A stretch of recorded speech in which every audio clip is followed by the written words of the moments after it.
अब्दुस सत्तार ईदी मरहूम से एक इंटरव्यू में पूछा गया, आपने हज़ारों लावारिस लाशें दफनाई, कभी किसी लाश की बिगड़ी हालत या उस पर तशद्दुद देखकर रोना आया? उन्होंने आंखें बंद करके गहरी सोच में होता जन होते हुए कहा, तशद्दुद या बिगड़ी लाश तो नहीं, अलबत्ता एक मर्तबा मेरे रज़ाकार एक साफ़ सुथरी लाश लेकर आए जो ताज़ा इंतकाल किए बूढ़े मगर किसी पढ़े लिखे और खाते पीते घराने की लग रही थी। उसके सफ़ेद चांदी जैसे बालों में तेल लगा हुआ था और सलीके से कंघी की हुई थी। धोबी के धुले हुए सफ़ेद उजले कलफ लगे सूट में उसकी शख्सियत बड़ी पुरवकार लग रही थी, मगर थी वो अब सिर्फ एक लाश।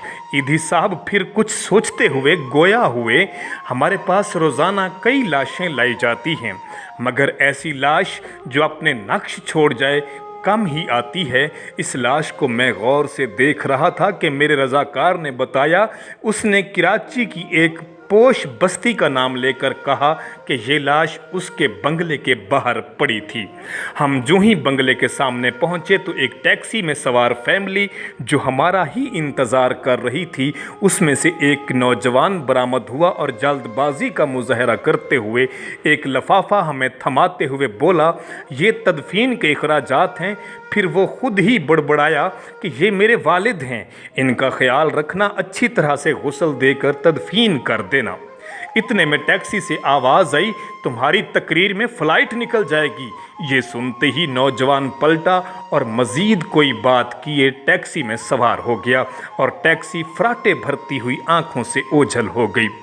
ईदी साहब बोले, इस लाश के मुतालिक जानकर मुझे बहुत दुख हुआ और मैं एक बार फिर इस बदकिस्मत शख्स की जानिब देखने लगा तो मुझे ऐसा लगा जैसे वो बाजू किए मुझे दरख्वास्त कर रहा हो कि ईदी साहब, सारी लावारिस लाशों के वारिस आप होते हैं, मुझ बदकिस्मत के वारिस भी आप बन जाएं। मैंने फ़ौरन फ़ैसला किया कि इस लाश को गुस्ल भी मैं दूंगा और तदफीन भी खुद करूंगा। फिर जो ही गुस्ल देने लगा तो उस उजले जिस्म को देखकर मैं सोच में पड़ गया कि जो शख्स अपनी ज़िंदगी में इस कदर मोतबर और हसास होगा, उसने अपनी औलाद की परवरिश में क्या नाज व नाम न उठाए होंगे, मगर बेटे के पास तदफीन का वक्त भी ना था। इसे बाप को कब्र में उतारने से ज़्यादा फ़्लाइट निकल जाने की फ़िक्र थी और यूं इस लाश को गुस्ल देते हुए मेरे आंसू छलक पड़े। फिर वो अपने कंधे पर रखे कपड़े से आंसू पूछते हुए बोले, उस दिन मैं इंसानियत की डूबती नैया पर रो पड़ा था।